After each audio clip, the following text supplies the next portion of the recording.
आ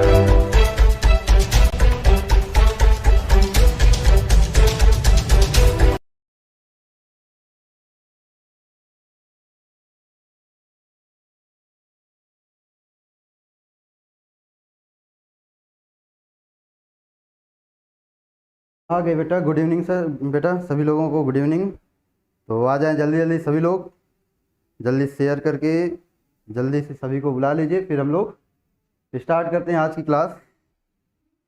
तो सबसे पहले बताइए कैसे हो आप सभी? बढ़िया, मस्त हाल चाल होगा, नए सेशन में आके मज़ा आ रहा होगा आपको। तो गुड इवनिंग सभी बच्चों को, नमस्ते, गुड इवनिंग सभी को। प्रियांशु, आयुष, डेंजर, मोदी गुटका, जितने भी बच्चे हैं सभी लोग बेटा, आकृति कुमारी, कृष्णा, युवराज, अक्षय, जो भी हैं, बहुत ज़्यादा नाम है। तो सभी बच्चों का स्वागत है एक बार फिर से हमारी क्लास में। और चलिए, तो आज हम लोग बेटा बात करेंगे, हम भी बढ़िया हैं, हम लोग बात करने जा रहे हैं किसकी बेटा? ऑर्गेनिक केमिस्ट्री की। ठीक है, तो ऑर्गेनिक केमिस्ट्री की आज बिल्कुल बेसिक सी शुरुआत करेंगे।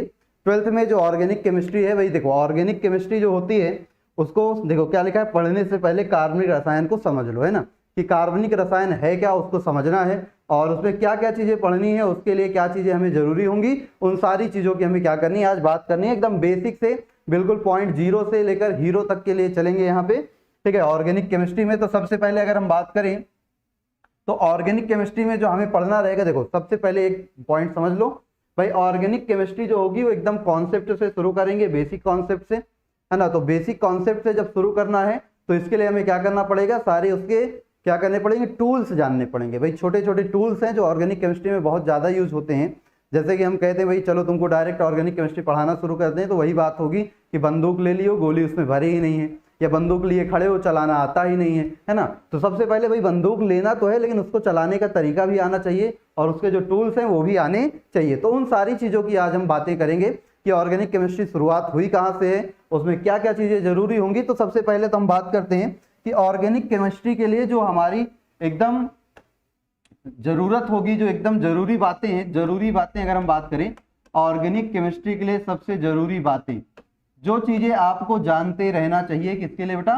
ऑर्गेनिक केमिस्ट्री में सबसे पहले जो चीजें आपको आती रहनी चाहिए वो क्या है, वो चीजें होंगी। सबसे पहला देखो बेटा, सबसे पहला तो आपको हाइब्रिडाइजेशन मतलब संकरण के बारे में पता होना चाहिए। उसके भी पहले आपको बंधों के बारे में सामान्य जानकारी होनी चाहिए। उनके अलावा आपको बेटा जो द्विध्रुव आघूर्ण होता है इसके बारे में भी जानकारी होनी चाहिए, है ना।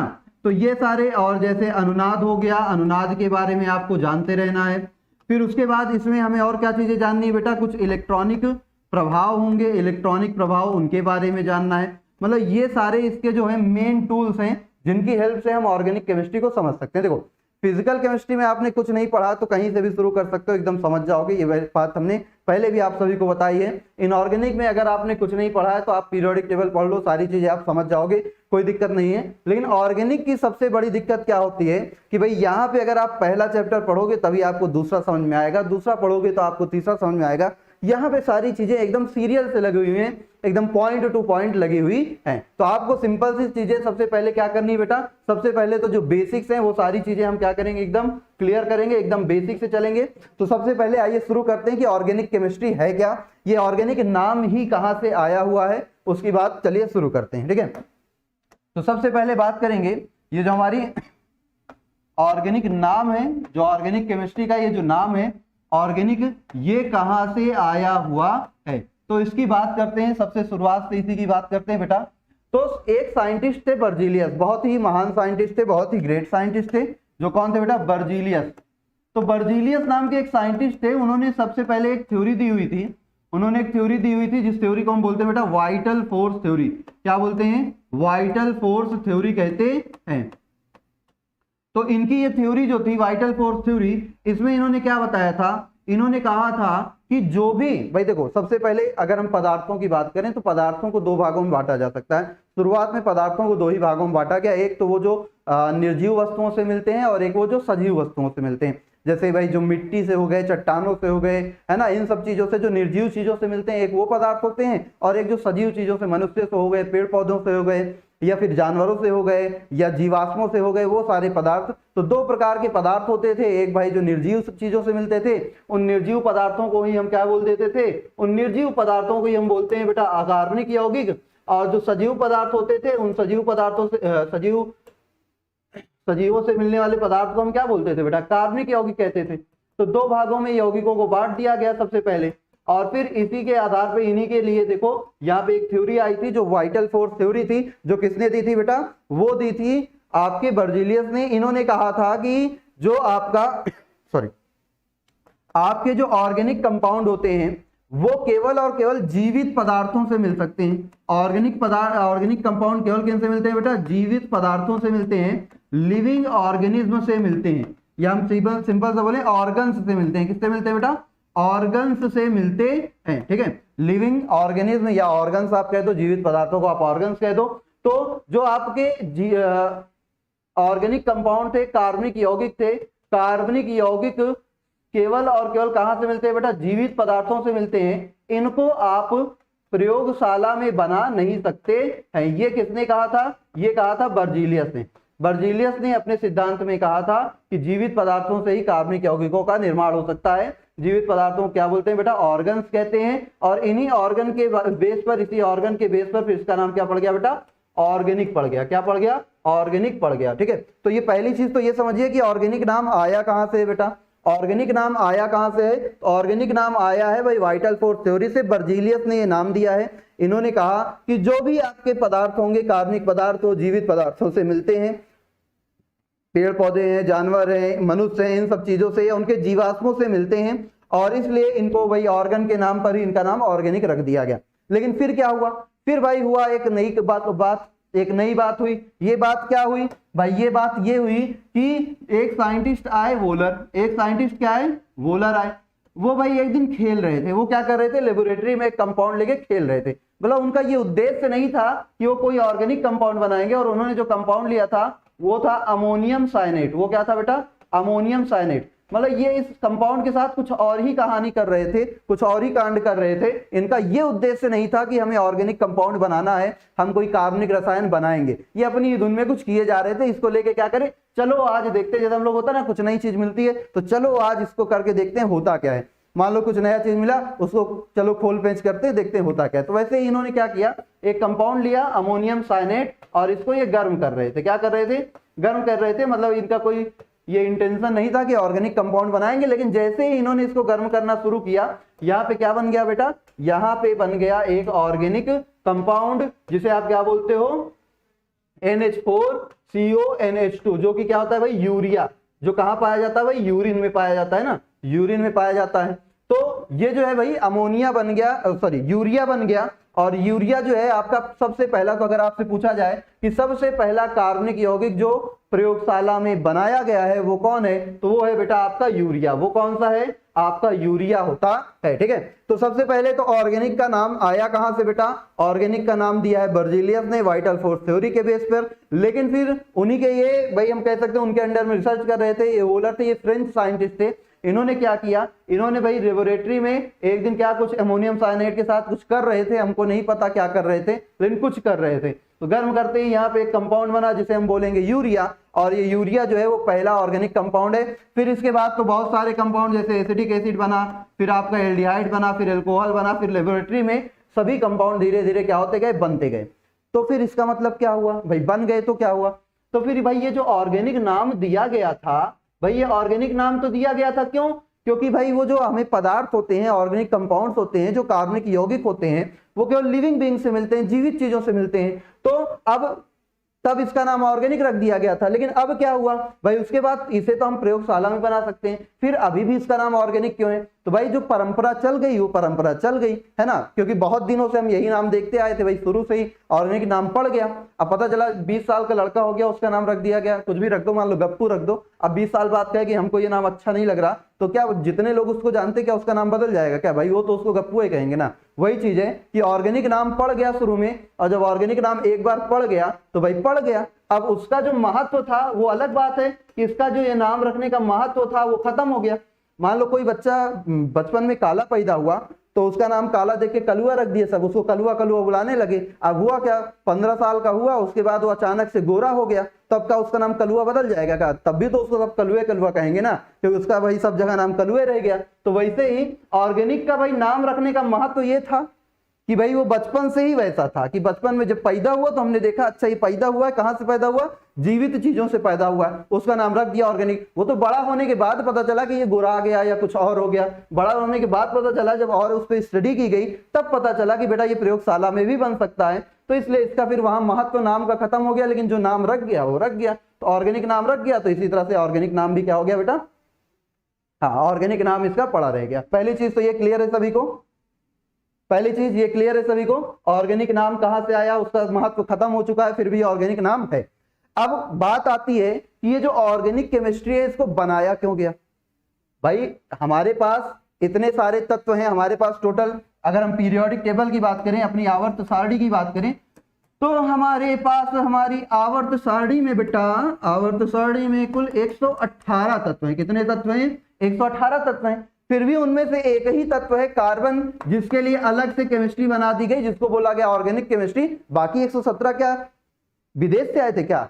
ऐसा तो है नहीं कि दूसरे ग्रह से आए थे, ऐसा भी नहीं है भाई, वो भी यहीं पे हैं, लेकिन कार्बन के लिए अलग केमिस्ट्री क्यों बनानी पड़ी? तो बात यह है बेटा, जो कार्बन होता है आपने पढ़ा होगा कि कार्बन की श्रृंखलन क्षमता बहुत अधिक होती है, सर्वाधिक होती है। कार्बन की श्रृंखलन क्षमता क्या होती है बेटा? सर्वाधिक होती है। श्रृंखलन क्षमता का मतलब क्या होता है कि कोई तत्व आपस में ही अपने ही परमाणु से जुड़कर बड़ी चेन बनाता जाए। तो कार्बन की श्रृंखलन क्षमता अधिक होने के कारण जो कार्बन होता है वो कितने भी बड़े कंपाउंड बना सकता है, वो चाहे तो कितने भी बड़े कंपाउंड का क्या कर सकता है बेटा? फॉर्मेशन कर सकता है, निर्माण कर सकता है। आपस में जुड़ते जुड़ते वो बहुत बड़ी श्रृंखला का निर्माण कर सकता है। अकेले अगर हम बात करें, आपको हम फैक्ट बताते हैं, हमारे पास जो 117 तत्व हैं, 117 तत्वों के कंपाउंड लगभग मान लो 1 लाख तक हो गए होंगे, 50,000 से इतने के करीब। लेकिन अगर हम बात करें कुल किसकी बात करें बेटा? कार्बन की, अकेले कार्बन की बात करें तो इसके लगभग 1 लाख से 1.5 लाख के बीच है, उससे भी कम ही है। मतलब 117 तत्वों की बात करें तो हम 50,000 से 1 लाख के बीच के इसके तत्व होंगे। लेकिन अगर इनकी हम बात करें, ये जो कार्बन अकेले है, इस अकेले के 10 लाख से ज्यादा, 10 लाख से ज्यादा क्या है कंपाउंड है। और अभी तो बहुत ज्यादा इनकी संख्या बढ़ती जा रही, क्योंकि डेली भाई इस पे रिसर्च होते रहते हैं। इनकी संख्या बढ़ती क्यों जा रही? इस पे डेली रिसर्च होती रहती है। रिसर्च क्यों होती है भाई इतनी ज्यादा, बाकियों पे क्यों नहीं रिसर्च होती? ये जो हमारे और हैं भाई, ये भी क्वेश्चन है, क्वेश्चन तो ये भी है कि भाई इन्हीं पे क्यों रिसर्च हो रही है, ये इतने ज्यादा कैसे बनते जा रहे हैं, इतने ज्यादा कैसे बनते जा रहे हैं, और ये अभी भी सीमित है, थोड़े से ही है। तो इसका कारण बेटा, इसका कारण भी है क्योंकि जो ऑर्गेनिक केमिस्ट्री है उसको हम बोलते हैं life of chemistry of life. देखो जो ऑर्गेनिक केमिस्ट्री होती है बेटा, ऑर्गेनिक केमिस्ट्री जिसको हम बोलते हैं क्या? जिसको हम बोलते हैं बेटा कार्बनिक रसायन, इसको एक और नाम से भी जाना जाता है chemistry of life. Chemistry of क्या बेटा? लाइफ, जिंदगी की केमिस्ट्री। वो वाली केमिस्ट्री नहीं जो तुम लोग करते रहते हो, ठीक है, बनाते रहते हो, आ गए चैट में, इधर से कोई उधर, हाय भैया, हाय भाई भौजी, इस तरह करते करते अपनी केमिस्ट्री बनाने लगते हो, वो वाली केमिस्ट्री नहीं। केमिस्ट्री ऑफ लाइफ का मतलब क्या है भाई? आप सुबह उठने से लेकर रात को सोने तक जो भी काम करते हो उस काम में केमिस्ट्री इंक्लूड है। सुबह उठते हो, मुंह धोते हो, पानी धोते हो, पानी क्या है? H2O। H2O is a chemical. फिर मंजन करते हो, जो टूथपेस्ट है आपका, वो भी क्या है बेटा? एक केमिकल।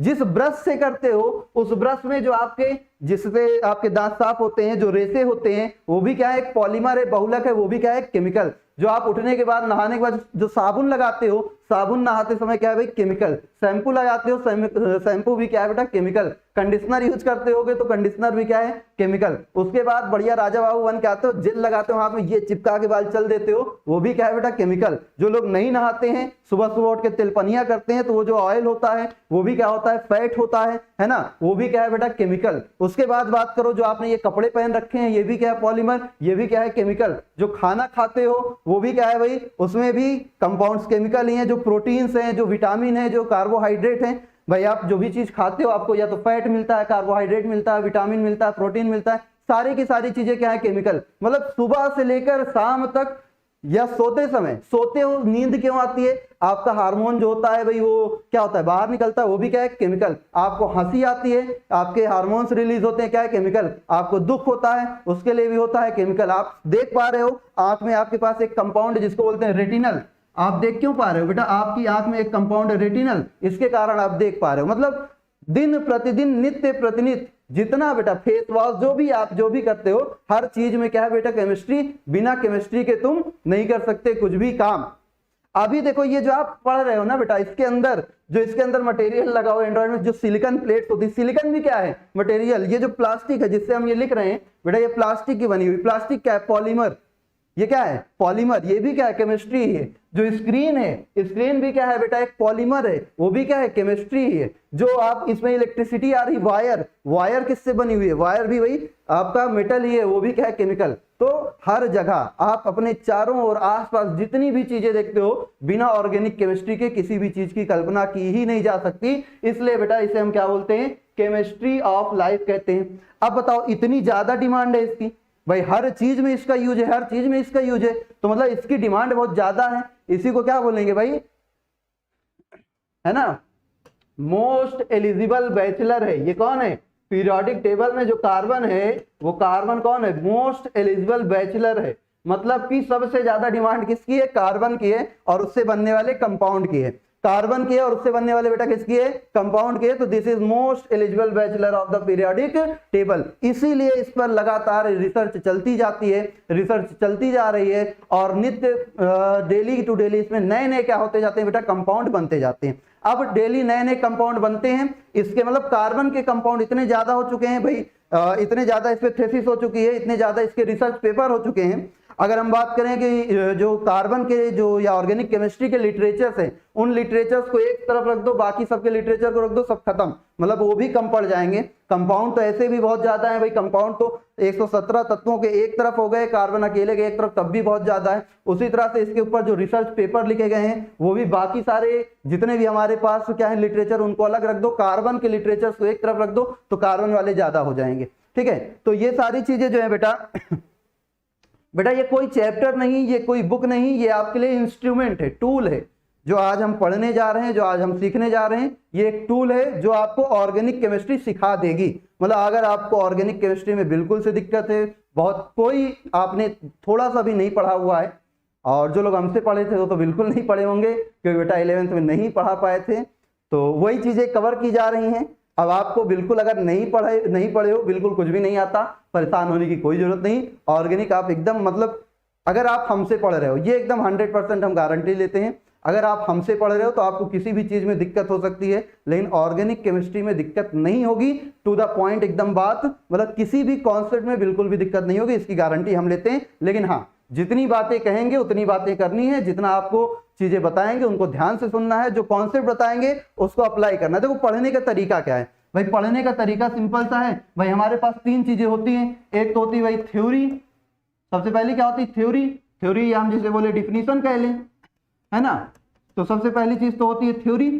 अब उसके बाद हमारे पास होता है भाई ये थ्योरी का जो डेरिवेशन, कुछ ना कुछ इसका निष्कर्ष जो निकलता है, वो जो इस पे लॉज होते हैं, बनते हैं किसी थ्योरी पे, या जो फॉर्मूला आता है, वो सारी चीजें। और उसके बाद तीसरी चीज होती है उस थ्योरी का एप्लीकेशन। उस थ्योरी का क्या बेटा, एप्लीकेशन। तो ऑर्गेनिक केमिस्ट्री में तो आपको 2 ही चीजें मिलनी है भाई, एक तो मिलेगा आपको डिफिनीशन और एक मिलेगा आपको एप्लीकेशन। तो सबसे पहले देखो डिफिनीशन क्या है, डिफिनीशन वही वाली बात है बेटा कि डिफिनीशन जो है कि बंदूक लिए हो और एप्लीकेशन मतलब चलाना नहीं जानते हो। तो सबसे पहली चीज तो आपको दोनों चीजें कवर करनी होंगी भाई। जो भी थ्योरी है, जो भी डिफिनीशन है, जो भी कॉन्सेप्ट है, अगर आपने उसको पढ़ लिया तो पढ़ने पर खत्म नहीं कर देना है। पता चला हमने कोई चीज पढ़ा दी, मान लो हमने आज इंडक्टिव इफेक्ट पढ़ा दिया, पीरियोडिक प्रभाव पढ़ा दिया, उसको आपने पढ़ लिया, अब उसका एप्लीकेशन क्या है, उसका यूज क्या है पता ही नहीं भाई। जब तक उसको यूज करना नहीं जानते हो कैसे काम चलेगा, ऐसे थोड़ी ना चलेगा। आपको कौन मतलब एप्लीकेशन लगाना भी नहीं है और फिर आपको क्वेश्चन भी आना चाहिए, ऐसे नहीं चलेगा ना। एक डायलॉग आया था ना कि दीदी काम भी नहीं करना और दीदी को क्या करना है, कुछ ऐसा चला था। तो वैसे ही बेटा क्या होगा, सिंपल से यहाँ पे देखिए ध्यान से कि थ्योरी प्लस एप्लीकेशन, जो भी चीजें बताई जाएंगी आपको सारी चीजें प्रोवाइड की जाएंगी, नोट्स असाइनमेंट सब मिलेगा, वो चीज तो आपको पता ही है। तो उसके लिए फिर आपको एप्लीकेशन उसको करना पड़ेगा सारी चीजें। हाँ, हम लोग वापस पे आते हैं, कहाँ पे थे पहले एक बार देख लें। हाँ, केमिस्ट्री ऑफ लाइफ। तो हमने आपको बताया कि ऑर्गेनिक केमिस्ट्री बनाने की जरूरत ही क्यों पड़ी, या ये केमिस्ट्री अलग क्यों है, क्योंकि हमारे डे टू लाइफ में हम सुबह से लेकर शाम तक दिन रात जो भी है ऑर्गेनिक केमिस्ट्री को ही क्या करते हैं, यूज करते हैं, इसलिए इसकी रिक्वायरमेंट बहुत ज्यादा है, इसलिए इसके लिए अलग से केमिस्ट्री बनानी पड़ी। पहली चीज तो ये हो गई, ठीक है। दूसरी बात हमने क्या की भाई, ये थ्योरी प्लस एप्लीकेशन हो गए, ये बात हो गई। इतनी चीजें सभी को क्लियर है? सबसे पहले बताओ। हाँ, ऐसे नहीं चलेगा ना, बिल्कुल सही बात है बेटा, ऐसे नहीं चलेगा। अब हम एक और बात बताने जा रहे थे आपको। क्या बताने जा रहे थे यार, बुलवा दिए तुम लोग, बताओ। हाँ, अब हम बात करने जा रहे थे ये ऑर्गेनिक केमिस्ट्री समझना मुश्किल क्यों है। पहले वो जड़ पकड़ लेना कि भाई ये जड़ कहाँ जा रही है इसकी, पहले अभी हम चलते हैं, पहले जड़ पे चलते हैं। बिल्कुल, ये ऑर्गेनिक केमिस्ट्री जो है वो थोड़ी मुश्किल जो है, थोड़ी मुश्किल क्यों हो जाती है, और उस मुश्किल को कैसे हम लोग आसान बनाएंगे। उस मुश्किल को आसान बनाना बहुत ही आसान है। तो सबसे पहले उस जड़ को चलिए पकड़ते हैं कि वो जड़, अरे अभी ये चला जाता है, इसको भी पकड़ लिया, वो जड़ कहाँ पे जाती है, चलो उसको देखते हैं। तो सबसे पहले देखो, हमारे नेचर में दो तरह की ही रिएक्शंस है। हमारे पास जो अभिक्रियाएं बेटा, हमारे पास जो अभिक्रियाएं जो हम लोग पढ़ते हैं, दो तरह की ही सामान्य अभिक्रियाएं होती हैं। अगर हम बात करें तो हम सामान्यतः दो प्रकार की अभिक्रियाएं पढ़ते हैं, ठीक है। 11th में आप लोगों को रासायनिक साम्य में ये सारी चीजें हमने पढ़ाई थी, अभिक्रियाओं के प्रकार। तो वहां पे देखो दो प्रकार की, एक तीव्र और एक मंद होती है। तो तीव्र में देखो एक होती है भाई, उसको जो तीव्र अभिक्रियाएं हैं उनमें आती हैं आयनिक अभिक्रिया, एक होती है आयनिक अभिक्रिया। जी हाँ भाई और बहनों, आप देख रहे हो द ऑनलाइन कोचिंग पर केमिस्ट्री क्लास, और आपको बताई जा रही है अभिक्रिया के प्रकार। बिल्कुल, तो दो प्रकार की मुख्यतः अभिक्रियाएं होंगी, एक कौन सी होगी, आयनिक अभिक्रिया, और एक होगी बेटा आणविक अभिक्रिया। दो प्रकार की अभिक्रियाओं के बारे में अगर आप जान जाओगे तो आपकी जिंदगी सुधर जाएगी, आपकी आने वाली पीढ़ी सुधर जाएगी, और आप जो होगे बेटा एकदम ऑर्गेनिक के राजा बन जाओगे। चलो, तो हमारे पास दो प्रकार की अभिक्रियाएं हैं, एक है बेटा आयनिक अभिक्रिया और एक है हमारे पास आणविक अभिक्रिया। अब देखो जो आयनिक अभिक्रियाएं होती हैं, आयनिक अभिक्रिया कैसी होती है। आयनिक अभिक्रिया मान लो बचपन वाली अभिक्रिया जो छोटी सी अभिक्रिया है, और ले लेते हैं आयनिक, आयनिक ब्लैक ही लेते हैं, बाकी तो इस पे दिखेगा भी नहीं। आयनिक की बात करो, मान लो आपने NaCl ले लिया, और बेटा आपने Ba चलो छोटा सा लेते हैं AgNO3 ले लिया। क्या ले लिया, AgNO3। अब बताओ इनके पास क्या होगा भाई, ये प्लस ये माइनस, ये प्लस ये माइनस।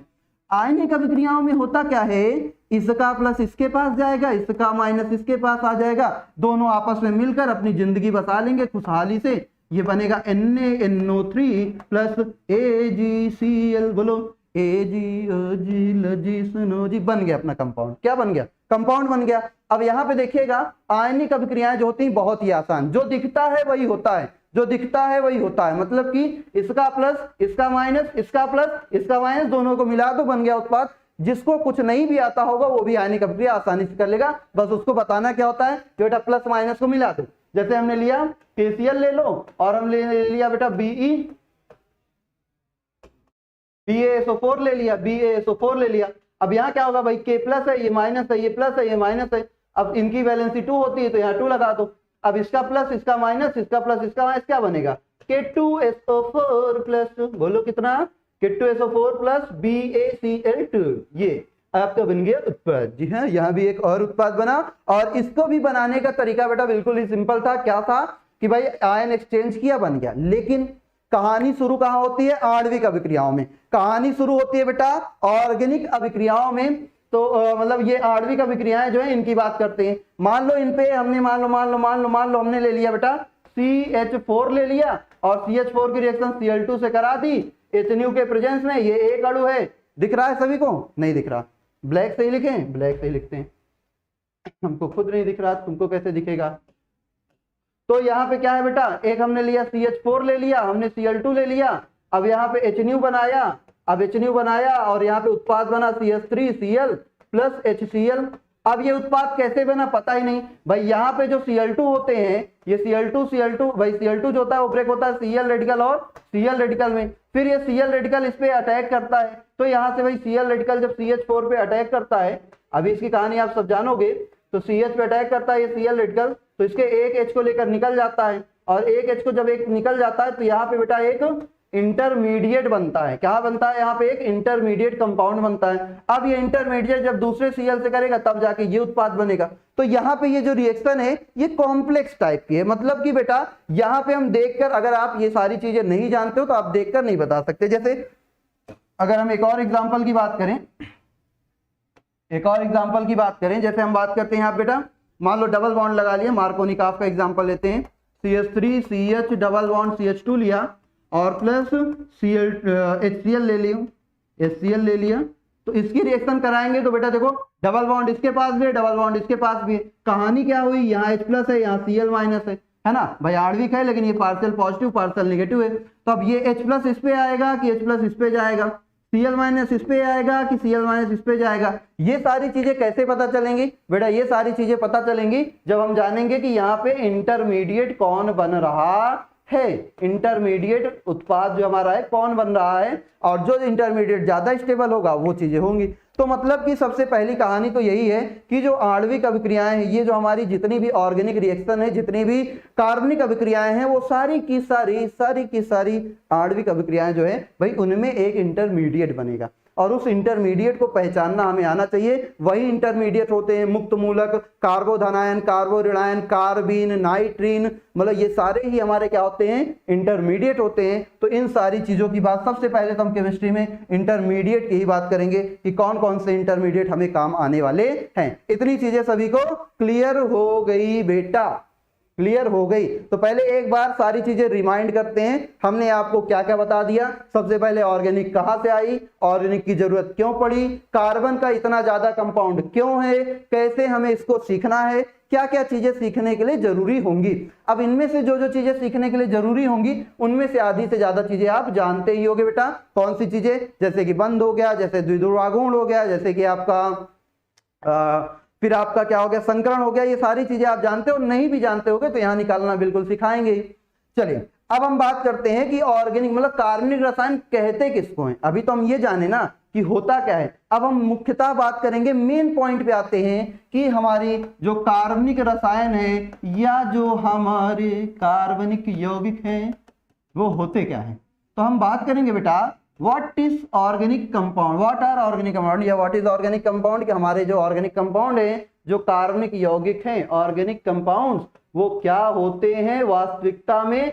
चलो इसकी बात करते हैं। चलो बात करें किस पर? कार्बनिक यौगिकों पर।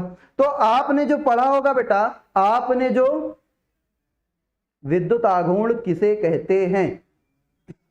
अच्छा बेटा ये तो फिजिक्स का है, काहे यहाँ पे बेटा है बेटा, बेसिक सारी चीजें पढ़ाएंगे बेटा, 0 से लेके 0.00, फिर 0.001, फिर 0.01, फिर उसके बाद 0.02, फिर उसके बाद 0.1, फिर 0.2, फिर 0.9, फिर 1 पे आएंगे, फिर 1 से आगे बढ़ना शुरू करेंगे। ठीक है, ऐसे चलेंगे, परेशान बिल्कुल ना हो। एक एक बेसिक तुमको निकाल के खुद के बताएंगे। क्या परेशान होते हो तुम टेंशन मत लो। तुम जहां नहीं पूछ पाओगे क्यों, वहां भी हम तुमको बताएंगे कि ये क्यों। ठीक है, तुम्हारा काम है बेटा क्यों पूछना। देखो दो चीजें, ऑर्गेनिक केमिस्ट्री पढ़ने का एक और सुन लो, एकदम ध्यान सुन लो, बीच लेक्चर में कभी परेशान मत करना, अभी पूरी कहानी एकदम बताए दे रहे हैं। ऑर्गेनिक में बहुत सारी चीजें ऐसी हैं जो कॉन्सेप्ट है, उसका रीजन है, बहुत अच्छे रीजन है, वो सारी चीजें बताई जाएंगी। लेकिन बहुत सारी ऐसी चीजें हैं जो आपको याद भी करनी पड़ेगी। अगर आपसे कोई भी कह दे बेटा कि ऑर्गेनिक केमिस्ट्री में कुछ आपको याद नहीं करना पड़ेगा, सब मैं सिखा दूंगा, एकदम समझ लो महामूर्ख तुमको बना रहा, बिना कुछ पॉइंट्स को याद किए। भाई बहुत सारी ऐसी चीजें हैं जो आपको याद करनी ही पड़ेंगी, जैसे प्लस आई का क्रम क्या होगा, माइनस आई का क्रम क्या होगा, जो ग्रुप होंगे उनका क्रम क्या होगा, है ना, कौन ज्यादा स्थायी होगा, वो सारी चीजें आपको कुछ चीजें याद करनी ही पड़ेंगी। तो इसलिए बेटा उन सारी चीजों के लिए आप परेशान मत होइएगा, याद करने का तरीका भी बताएंगे और संभव होगा उसमें कैसे क्या संभव होता है वो सारी चीजें बताए जाएंगे। हाँ, ऑर्गेनिक कंपाउंड, हाँ आप लोग डिफिनीशन बताओ जल्दी से कि ऑर्गेनिक कंपाउंड होता क्या है। बेसिक डिफिनीशन आप जो पढ़ते आए हो, जो 9-10 में बचपन में हमेशा गलत पढ़ाया जाता है, बचपन में हमेशा गलत पढ़ाया जाता है। जब छोटे रहते हैं तो अलग चीज पढ़ाई जाती है, थोड़े से बड़े होते हैं अलग चीज पढ़ाई जाती है, और बड़े होते हैं एकदम पूरा से पूरा कहते हैं अरे वो तो गलत पढ़ाया जाता है। ऐसा क्यों भाई, हमारी बुद्धि उतनी थी, छोटी बुद्धि थी, छोटी चीज बता दी गई जो समझ में आ गई, बड़े हुए तो उसी चीज को और अच्छा एक्सप्लेन किया गया, और बड़े हुए उसी चीज को और अच्छे से एक्सप्लेन किया गया। जो अभी मान लो 12th में भी हम कुछ चीजें पढ़ रहे होंगे, हो सकता है आगे जब आप BSc MSc या रिसर्च में जाओ वो चीजें आपको पता चले कि अबे यार वहां तो जो पढ़े थे वो गलत था। तो मतलब कि आपका जब लेवल जैसे जैसे बढ़ता जाता है वैसे वैसे चीजों का एक्सप्लेनेशन भी आपको और अच्छे तरीके से दिया जाता है। अभी तो जितनी बुद्धि आपके समझने के लिए है उतनी ही आपको मिल पाएगी। तो चलिए, कार्बनिक यौगिक आप पढ़े हो बेटा कार्बन के कंपाउंड्स को, ठीक है, बहुत सारे बच्चे कह रहे हैं कार्बन के कंपाउंड्स को, तो क्या हम ये कहें कि ये डिफिनीशन सही है क्या बेटा? कार्बन के कंपाउंड्स को कार्बनिक यौगिक कहते हैं? तो बेटा ये सरासर गलत है। ये ऑर्गेनिक केमिस्ट्री के साथ नाइंसाफी तुम लोग कर दिए हो, समझ लो तुम्हारे साथ नाइंसाफी कर देगी ऑर्गेनिक केमिस्ट्री। अगर ऑर्गेनिक केमिस्ट्री गुस्सा गई तो तुम्हारा सोना उठना हंसना रोना सब हराम कर देगी, क्योंकि ऑर्गेनिक केमिस्ट्री है। तो कार्बन के कंपाउंड्स को ऑर्गेनिक कंपाउंड नहीं कहते बेटा। सबसे पहले बहुत सारे कार्बन के ऐसे कंपाउंड होते हैं, ये डिफिनीशन कुछ जगह पे सही है, हर जगह पे नहीं। जैसे हम बात करें, देखो कार्बन मोनोऑक्साइड, ये कार्बन है, इसमें कार्बनिक यौगिक नहीं है। कार्बन डाइऑक्साइड कार्बन है लेकिन ये भी कार्बनिक यौगिक नहीं है। कार्बोनेट कार्बन है लेकिन फिर भी कार्बनिक यौगिक नहीं है। आपके जितने भी धात्विक कार्बाइड होते हैं, मतलब कि धातु के साथ बने हुए कार्बाइड, धात्विक कार्बाइड, जैसे एग्जांपल की आप बात करो CaC2 CaC2 CaC2, ये भी आपका क्या नहीं होता बेटा? कार्बनिक यौगिक नहीं होता है। तो कार्बनिक यौगिक फिर होते क्या है भाई? कार्बनिक यौगिक फिर होते क्या है? ये कार्बनिक यौगिक नहीं होता तो फिर होते क्या है? कार्बाइड हो गया, है ना जैसे कुछ अकार्बनिक अम्ल भी होते हैं, जैसे HCN है। देखो साइनाइड जो है, जो आइसोसाइनाइड है, इसमें भी कार्बन है, जो थायोसाइनाइड है इसमें भी कार्बन है। तो ये सब क्या है भाई? ऑर्गेनिक कंपाउंड, इनमें ये ऑर्गेनिक कंपाउंड में नहीं आएंगे, है ना। HCN हो गया, HNC हो गया, ये इनऑर्गेनिक होता है। हाँ, इसमें CH3 लगा दोगे तो ऑर्गेनिक में चला जाएगा। तो बहुत सारे ऐसे कंपाउंड है जो जिनमें कार्बन होता है लेकिन वो ऑर्गेनिक नहीं होते। तो फिर ये कहना तो सिंपल सी सीधी सीधी गलत बात है कि कार्बन के कंपाउंड्स को ही ऑर्गेनिक कंपाउंड कहते हैं, कार्बन के कंपाउंड को ही कार्बनिक यौगिक कहते हैं। नहीं, ये हम नहीं कहेंगे। फिर हम क्या कहेंगे बेटा? कार्बन के कंपाउंड का अध्ययन करना। भाई वो तो हो गया बेटा सिंपल से, वो तो हो गया कार्बनिक यौगिक ना। अब हम आपको सबसे मॉडर्न डिफिनेशन बताते हैं, अभी तक की जो सबसे आधुनिक परिभाषा है जो कभी फेल नहीं होगी, है ना, वो आपकी क्या होती है भाई? आधुनिक परिभाषा सबसे क्या है? हाइड्रोकार्बन, हाइड्रोकार्बन एवं बेटा इनके व्युत्पन्न, मतलब कि व्युत्पन्न का मतलब क्या होता है? जो उनसे उत्पन्न हुए हैं, जो उनसे बनेंगे ही क्या कहलाते हैं? कार्बनिक यौगिक कहलाते हैं। तो हाइड्रोकार्बन और उनसे बनने वाले यौगिक ही बेटा क्या कहलाते हैं? कार्बनिक यौगिक कहलाते हैं। बोलो, अब हाइड्रोकार्बन क्या होते हैं इसकी बात बताते हैं। भाई सबसे मॉडर्न है भाई, ये कभी फेल होगी नहीं, ये कभी फेल हो ही नहीं सकती, हर जगह एप्लीकेबल है। हाइड्रोकार्बन और उनसे बनने वाले यौगिकों को ही कार्बनिक यौगिक कहा जाता है। हाइड्रोकार्बन क्या होते हैं बेटा? कार्बन व हाइड्रोजन से बने यौगिक, कार्बन व हाइड्रोजन से बने यौगिक ही क्या कहलाते हैं बेटा? हाइड्रोकार्बन कहलाते हैं। जैसे CH4 हो गया, है ना, C2H4 हो गया। अब ये हाइड्रोकार्बन भी जैसे CH4 है, ये हाइड्रोकार्बन है। अब इसका एक हाइड्रोजन हटा के यहाँ पे OH लगा दो, ये भी ऑर्गेनिक कंपाउंड है। इसका एक H हटा के यहाँ CH3Cl लगा दो, ये भी ऑर्गेनिक कंपाउंड है। एक H हटा के यहाँ पे NH2 लगा दो, ये भी ऑर्गेनिक कंपाउंड है। एक H हटा के यहाँ पे COOH लगा दो, ये भी ऑर्गेनिक कंपाउंड है। CH3CH, ये भी ऑर्गेनिक कंपाउंड है। मतलब कि किसी हाइड्रोकार्बन से बनने वाले यौगिकों को क्या बोलते हैं? हाइड्रोकार्बन से बनने वाले यौगिक कार्बनिक यौगिक। तो हाइड्रोकार्बन या उनसे बनने वाले यौगिक ही क्या कहलाते हैं? कार्बनिक यौगिक कहलाते हैं। इतनी बात सभी को क्लियर है बेटा? सभी को क्लियर होगी। अब हाइड्रोकार्बन भी आप जानते हो दो तरीके के होते हैं। हाइड्रोकार्बन भी कितने होते हैं बेटा? दो तरीके के होते हैं। एक तो आप जानते हो कौन सा? संतृप्त हाइड्रोकार्बन, संतृप्त हाइड्रोकार्बन। और एक कौन होते हैं बेटा? असंतृप्त हाइड्रोकार्बन।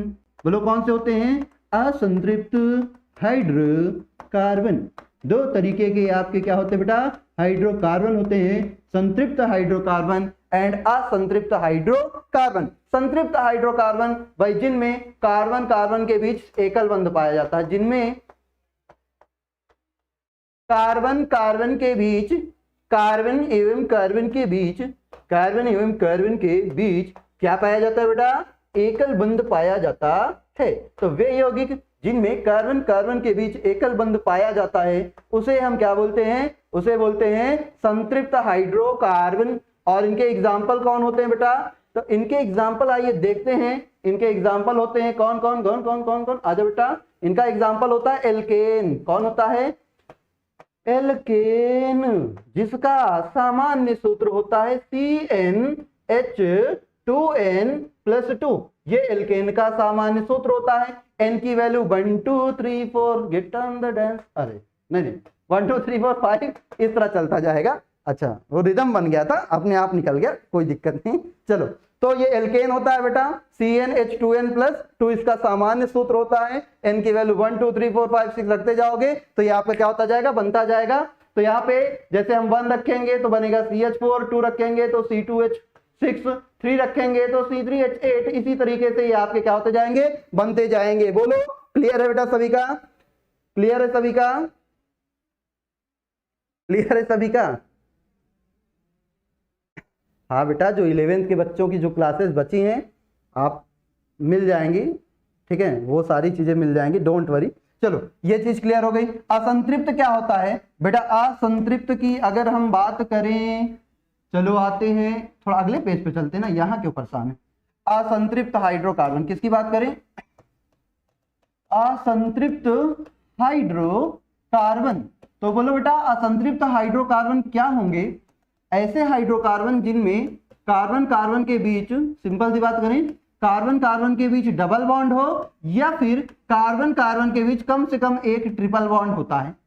ऐसे हाइड्रोकार्बन जिनमें कार्बन कार्बन के बीच एक डबल बॉन्ड या कम से कम एक ट्रिपल बॉन्ड होता है, उन्हें ही हम क्या बोलते हैं बेटा? असंतृप्त हाइड्रोकार्बन कहते हैं। और इनका एग्जाम्पल कौन कौन है भाई? इनमें होते हैं एल्कीन होता है और फिर आपका एल्काइन होता है, एल्कीन होता है और फिर कौन होता है? एल्काइन होते हैं, ठीक है। तो एल्कीन का सामान्य सूत्र CnH2n होता है, एल्काइन का CnH2n-2 होता है, where n is equal to 2 3 4 5 6।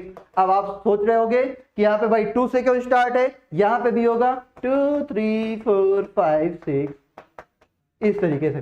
तो भाई कम से कम 2 कार्बन का होना जरूरी है, तभी तो उनके बीच डबल बॉन्ड बनेगा। अगर 2 कार्बन है तभी तो डबल बॉन्ड हो सकता है, 2 कार्बन नहीं तो डबल बॉन्ड कहां से आएगा, कौन लेके आएगा? तो कम से कम 2 कार्बन होने बेटा जरूरी है। जब 2 कार्बन होंगे कम से कम तभी तो डबल बॉन्ड या ट्रिपल बॉन्ड होगा। इसलिए यहां कहानी 2 कार्बन से शुरू होगी। n की वैल्यू 2 3 4 5 6 7 होते हैं। बॉन्ड क्या होते हैं बेटा? 2 परमाणुओं को जोड़ने वाला आकर्षण बल ही बंध कहलाता है। 2 परमाणुओं को जोड़ने वाला आकर्षण बल ही बंध कहलाता है। एक एक इलेक्ट्रॉनों की साझेदारी से एकल बंध, 2 इलेक्ट्रॉनों की साझेदारी से द्विबंध, 3 इलेक्ट्रॉनों की साझेदारी से त्रिबंध बनते हैं। इतनी चीजें सभी को क्लियर है बेटा?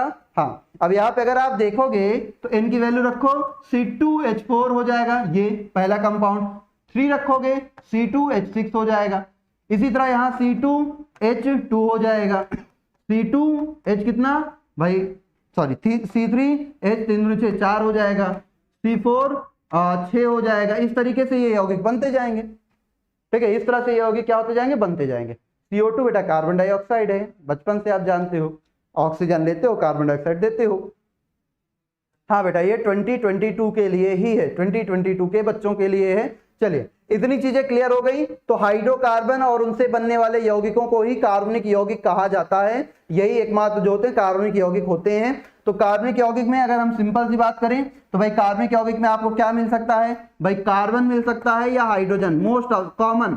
और इनके अलावा भी कुछ हैं जो बहुत सीमित है, जो कार्बनिक यौगिकों में मिल सकते हैं। वो कौन से? नाइट्रोजन होता है, ऑक्सीजन होता है, फास्फोरस होता है, सल्फर, मतलब ये और है इनके अलावा जो कार्बनिक यौगिकों में आपको दिखाई दे जाएंगे। और इनके अलावा बहुत कम तत्व होंगे जो कार्बनिक यौगिक में जाएंगे, मतलब कुल मिला के ये तत्व ही आपको सामान्य रूप से सबसे ज्यादा ये, क्योंकि हाइड्रोकार्बन कार्बन हाइड्रोजन से बनेगा। इनके अलावा ये तत्व आपको कभी कभी दिख जाया करेंगे, बीच बीच में झलक दिखलाएंगे। कौन? ये सारे यौगिक किसमें? कार्बनिक यौगिकों में, ठीक है। अब हम लोग को बेटा पढ़ना है कार्बनिक यौगिकों का क्लासिफिकेशन।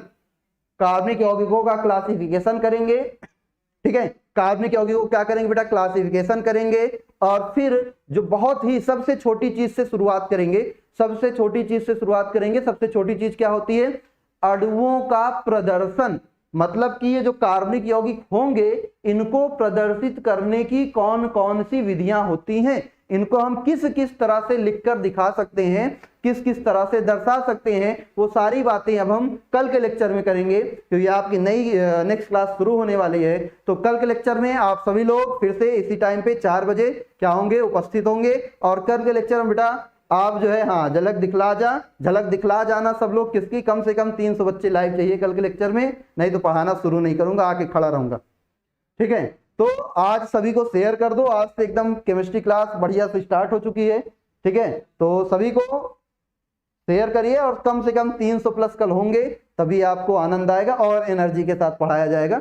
चलिए फिर मिलते हैं नए क्लास में, तब तक के लिए सभी को बाय।